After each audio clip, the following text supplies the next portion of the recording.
think are somewhat fairly valued at this point, and we're likely to chop around here, but it's really difficult for equity investors right now. I think that's really the realization. And, to Mike's point, I think there's a lot to do in fixed income, whether it's looking at high yield, whether it's looking at private credit. There's yields to be had there of 10 or 11% that can actually compete with cash, where a lot of things cannot.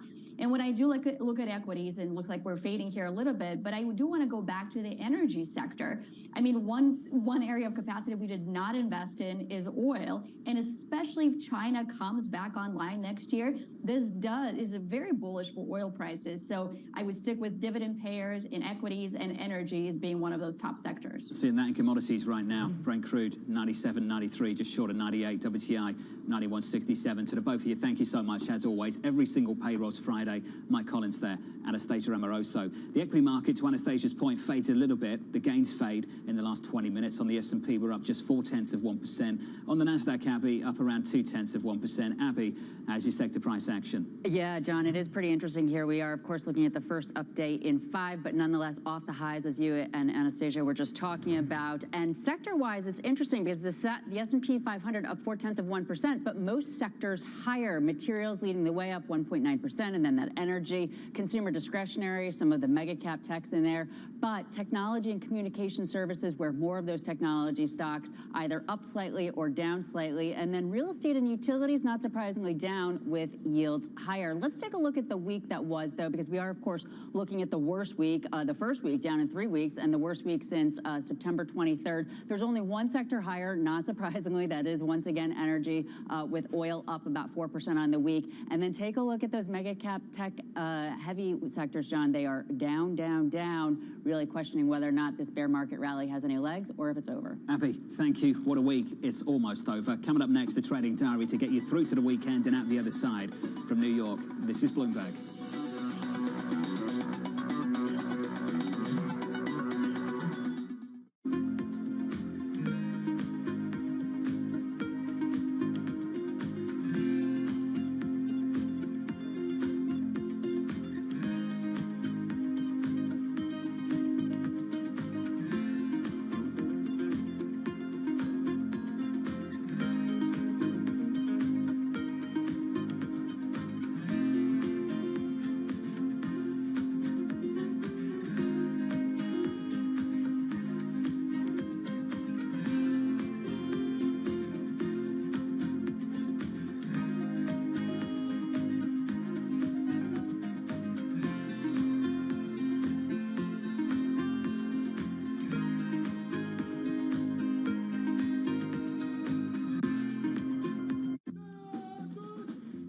China's military power has been growing at an incredible speed over the last 20 years. A strong country must have a strong military, as only then can it guarantee the security of the nation. In terms of sphere of influence, we absolutely know that China wants to be dominant in Asia.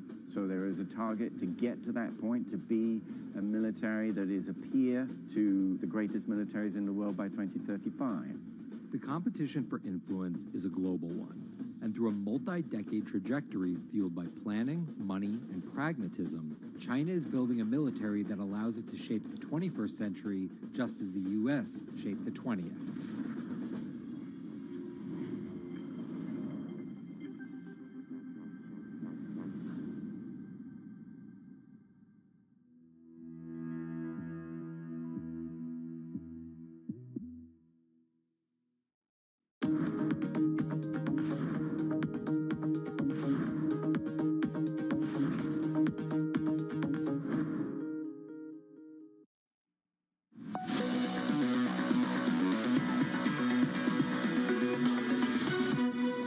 Trying to break a 4-day losing streak on the S&P 500. 25 minutes in, we're just about positive. Post-payrolls up 6 or 0.7% on the S&P. On the Nasdaq, up in and around 0.5%. That's the price action. Let's get you the Trading Diary. Do you want some Fed speak?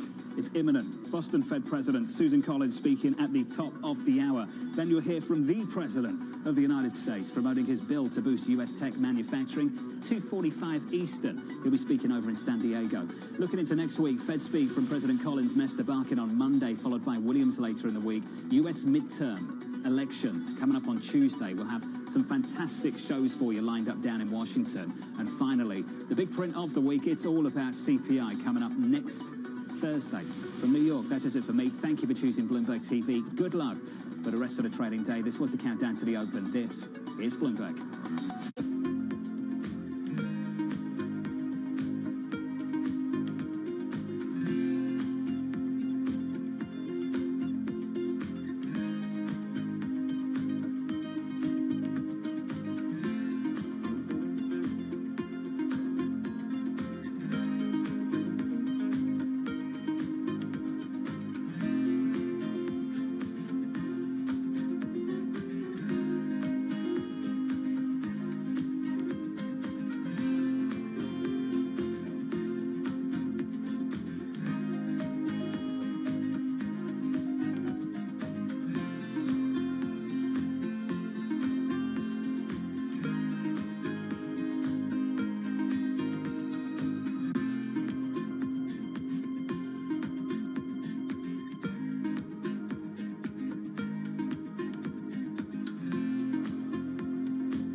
Go.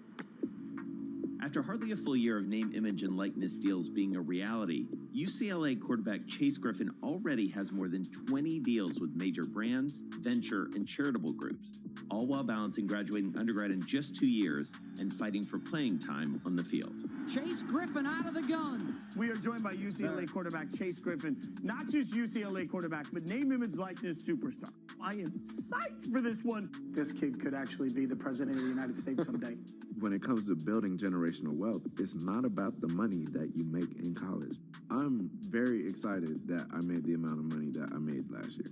I am even 10 times more excited that I know how to make that money.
Market that over the past few weeks has made it clear it wants to go higher. It got a little spooked by the idea that geopolitical tensions are rising.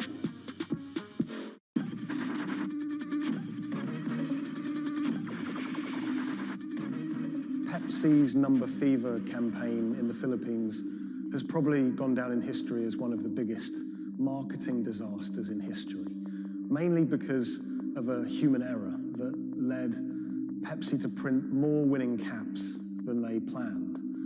The resulting chaos caused riots, civil unrest, and even deaths. Reporting this story took over a year, and it resulted in me flying to Manila in the Philippines to meet unlucky winners and to find out exactly what happened back then in the 1990s.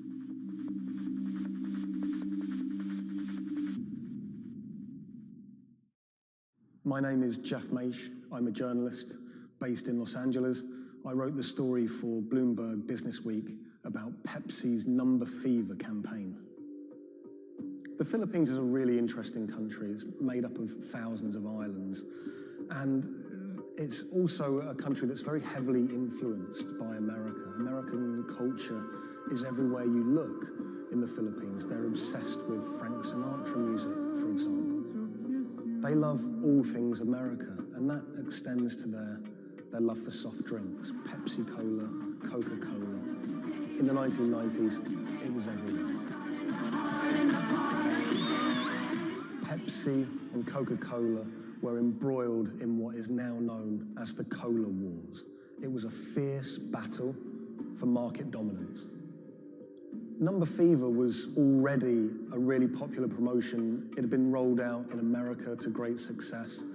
And so Pepsi decided to roll it out internationally, particularly in Asia. They thought it was the answer to their problems. They thought it could finally help them beat their biggest competitor.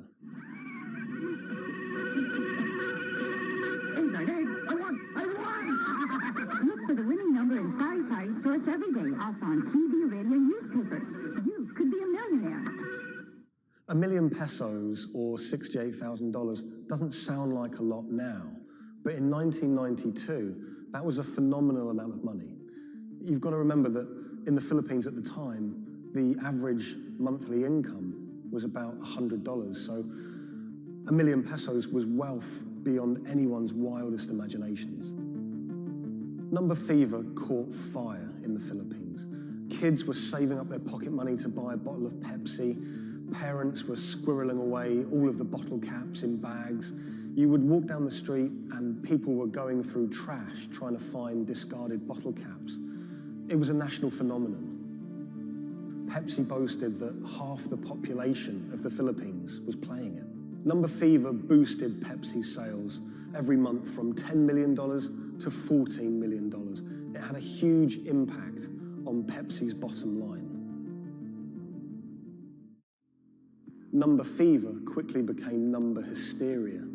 Maids were being jailed for stealing their employers' winning bottle caps. There was even some murders over winning bottle caps. People were fighting in the streets over these caps.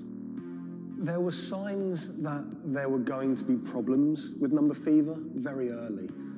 Pepsi had rolled out the competition in Chile, and a garbled fax had caused some kind of problem with the winning number.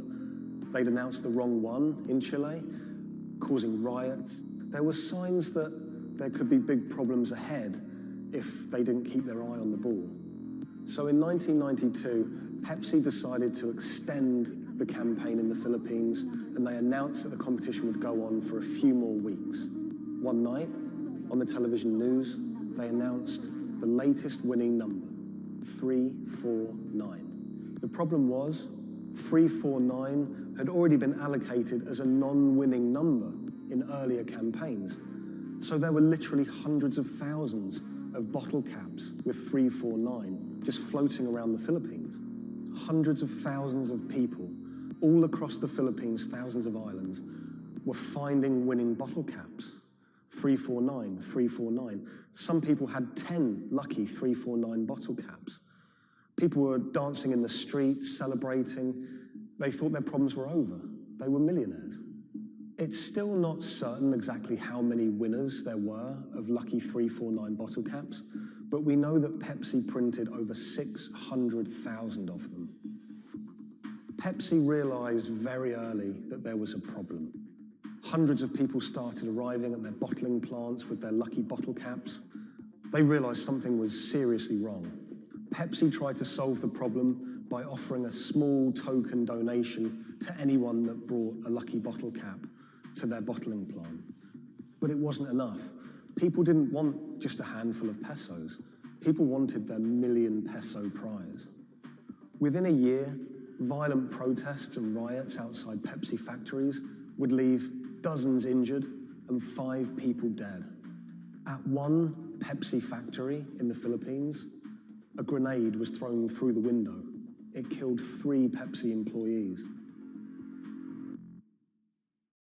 Anacita Rosario was a school teacher living near Manila in the Philippines.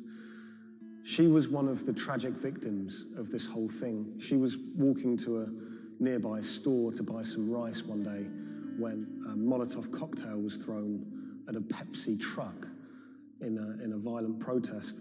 It bounced under the truck and exploded. It killed her and an innocent bystander who was just a child and injured many others. When I was in the Philippines, I tracked down Anacita's daughter, Cindy, and her husband, Raul. It was clear to me that they were still very upset by the whole thing. You know, a family had been ripped apart by this competition. And Raul told me that he'd never remarried. He'd told me that he'd gone to meet Pepsi executives after his wife was killed, and he was angry. He said to them, you know, this wouldn't have happened if it wasn't for you, if it wasn't for Number Fever. The biggest revelation from my reporting was rumors that Pepsi was somehow involved in bombing their own trucks. I found a newspaper report with a headline that said, "Pepsi goons bomb their own trucks." And when I visited the NBI, the police department in the Philippines, they presented me with documents and interviews with people who claimed that Pepsi had paid them to cause riots and to cause trouble outside their plants in order to destabilize the situation and to frame the owners of the coalitions that were fighting them to try and curry favor. I just thought that was so shocking. And of course, Pepsi denied it, but how bizarre that a company would be accused of bombing their own trucks.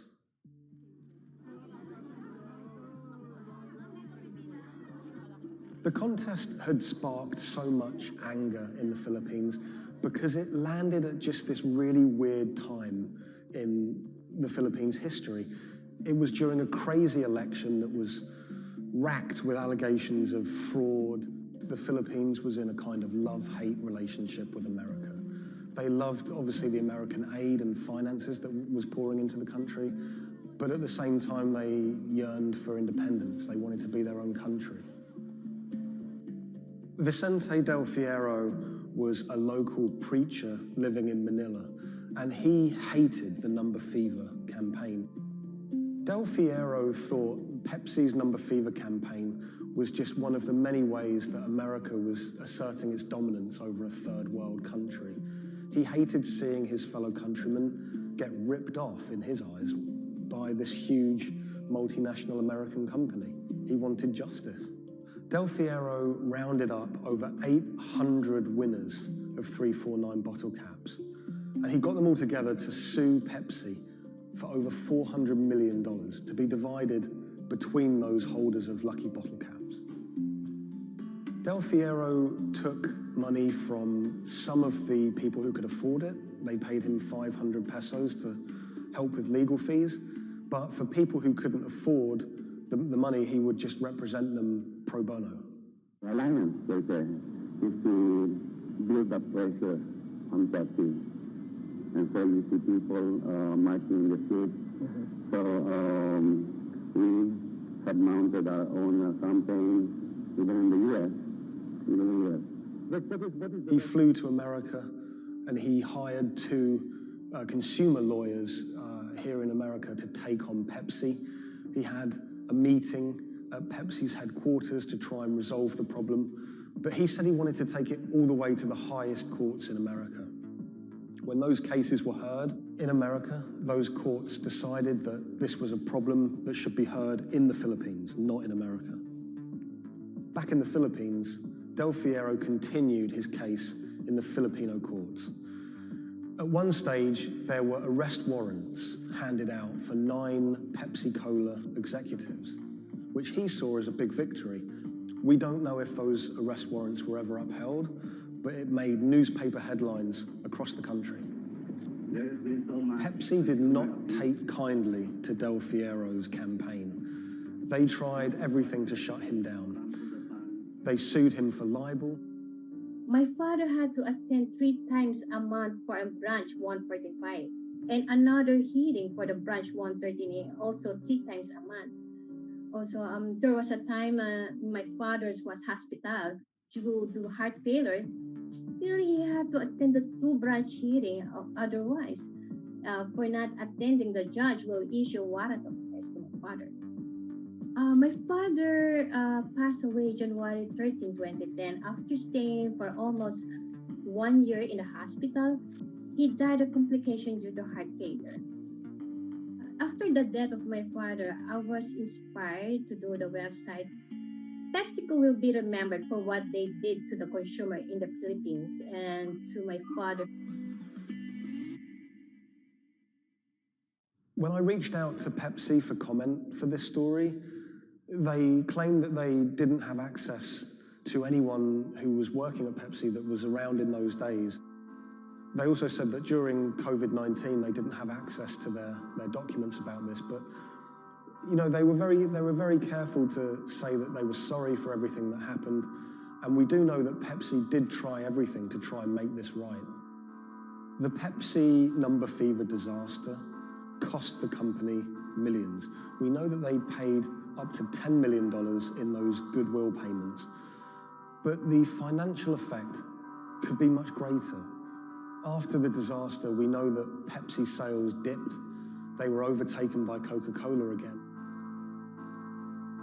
Pepsi's number fever disaster changed the legacy of that soft drink in the Philippines forever.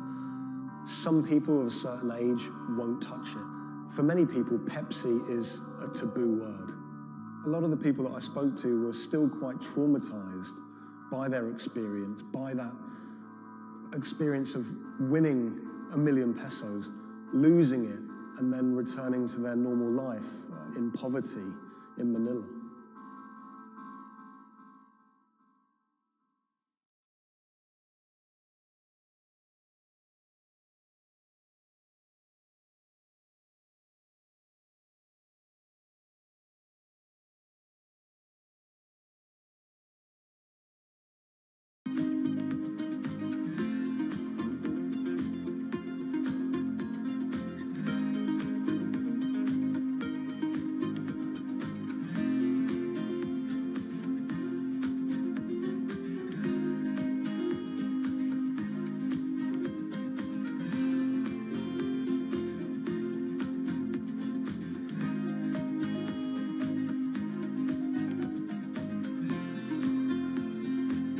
When the news of the bombing came out, it was a massive story in Germany. We are following some breaking news coming to us out of Dortmund in Germany. It was covered by all the media outlets. 3 roadside explosions triggered at the same time last night as the coach left its hotel in the south of Dortmund. Public figures commented on it. We should not let them affect our life, whoever it was. The media echo went far beyond Dortmund.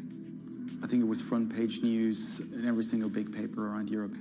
Everyone thought of like a terrorist attack, and people were scared that throughout the city in Dortmund there was more attacks to be happening. Unbeknownst to investigators, just after the bomb went off and the players of the team were shell-shocked, the person who had masterminded the attack was actually sitting in the hotel eating steak and sweet potatoes.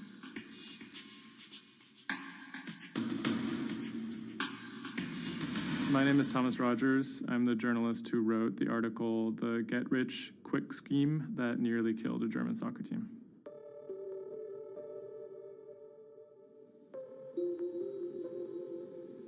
Dortmund is a mid-sized city in the western part of Germany in a state called North Rhine-Westphalia. And it's a former industrial city that's kind of fallen on hard times in the last few decades. It was severely bombed in the war, so the center of the city is quite... My name is Ike Henning. I'm a reporter with Bloomberg News, and I'm a great fan of Borussia Dortmund. Dortmund fans are super loyal. On all match days, the entire city is in black and yellow. It's like a religion. I think more than most German cities, soccer does play a very large role in the identity of Dortmund. In October of 2000, the BVB became the first team in the Bundesliga to actually go public. Salaries for soccer players in the Bundesliga have gone up very dramatically. With such high prices, they thought that by going public, they would be able to compete better with big teams like Bayern Munich.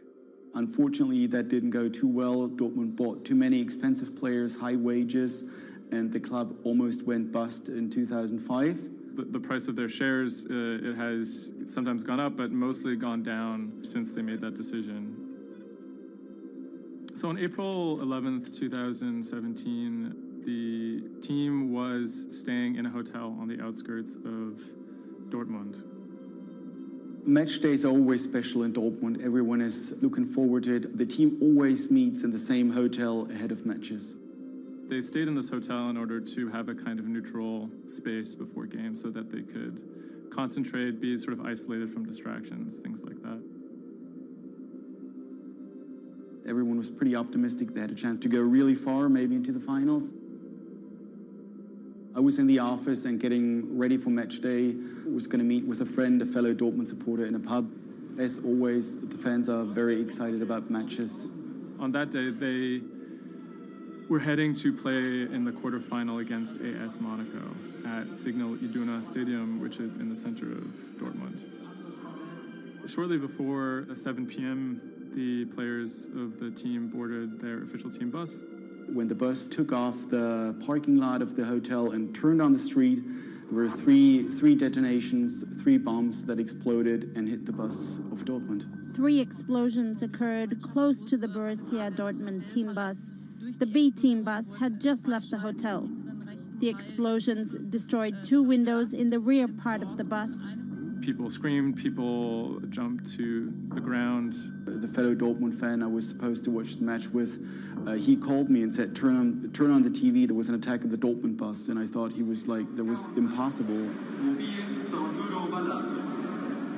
Some of the players screamed at the driver to keep driving as fast as possible because they were worried that people might storm the bus. German investigators say the explosive devices used in the attack on the Borussia Dortmund bus contained metal pins, and that one had pierced a seat headrest. Unbeknownst to the team members, the actual mastermind behind the attack was, as they were disembarking the bus, was actually eating steak and sweet potatoes at the hotel they had just left. Authorities are attempting to verify a letter left at the scene claiming jihadists were behind the attack. Because there had been a series of attacks by Islamic terrorists in Germany and Europe, there was widespread suspicion in the media that this was another Islamic terror attack. 3 letters were found at the site of the bombing that took credit for the attack on behalf of Islamic State. There were, however, reasons to doubt this particular narrative. Would actually be a surprise if ISIS were actually part of this attack. Possibly could be employed by other groups like the far right wing to try and shift the blame. The letters had some strange qualities. They were written in a strange German that used big, sophisticated words, but had basic grammar mistakes, as if someone was native German speaker but pretending to be a foreign person. Federal investigators have detained 1 man suspected of links to Islamist terrorism, one of 2 suspects whose apartments were raided this morning. Shortly after the bombing, a man in Austria named Rudolf, who was a big BVB fan, he noticed that something strange was going on the stock market related to the team's shares. He emailed the lawyers of BVB, who then forwarded that email on to investigators. The email stated that someone had bought 60,000 BVB put options, a wager that the value of the shares of the team would fall below a certain amount at a certain date. Why would someone buy that ahead of a match and then 3 bombs go off? Something isn't right here. For the person to make money off of that, it required the stock to go down quite a bit in a fairly short period of time. And it wouldn't just be the team losing a match, it would require something much bigger than that. There was another big red flag about this purchase, which is the fact that it had actually been made, number one, on the day of the bombing, but also from an IP address that had been traced to the actual hotel where the bombing had taken place. When 3 explosions targeted the bus carrying the Borussia Dortmund footballers on April the 11th, written notes left at the scene claimed the attack was the work of ISIL. The truth, as is now alleged, is remarkable. On April 21st, the police arrested a man in a southern German city called Tübingen. He was on his way to work, and his name was Sergei Benagold. He seemed like an unlikely suspect because he had no known connections to the Islamic terror world. He didn't seem like a far-right extremist. He didn't seem like a left-wing extremist either. He seemed to be a completely unremarkable young man. A 28-year-old German-Russian man named only as Sergei W. stayed in the same hotel as the players on the night before the bombing.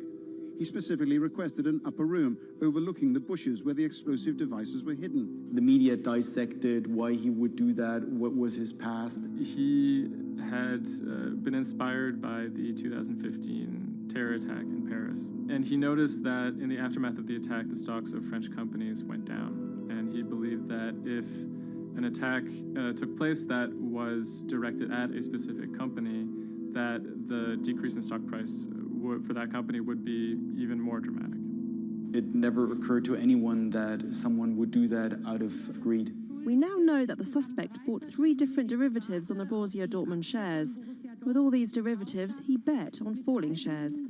The suspect bought the majority of these financial products on the 11th of April, the day of the attack.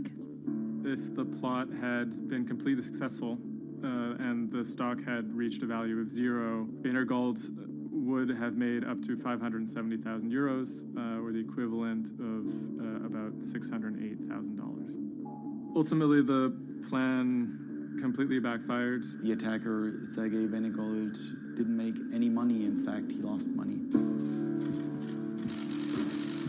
In court, he would be extremely quiet. He usually kept his hands clasped together. One of the lawyers actually commented that he had never seen a defendant act so calmly. Venergold had served some time in the German military. From that information and from online research, he was able to figure out how to assemble remote detonated bombs that would do what he hoped to do. There were a few days of extremely emotional testimony, including the soccer players who described doubting whether or not they could ever play another game again. It brought everything back up, and it didn't quite help them to kind of process what was going on. Throughout it all, he sat there completely silent. The big mystery that was swirling around the trial was the question of why. He may have simply done it because he wanted to impress a woman. Rebecca is a young woman who has a very troubled home life. She ultimately sees her relationship with Venergold as an opportunity to leave that troubled home. Venergold is a Russian immigrant to Germany. He speaks with an accent. He has anxiety in large groups of Germans. She begins to resent the fact that he has these fears and feels a little bit trapped. Rebecca attempts to dump him on multiple occasions, and he threatens to commit suicide if she leaves him. Venergold apparently told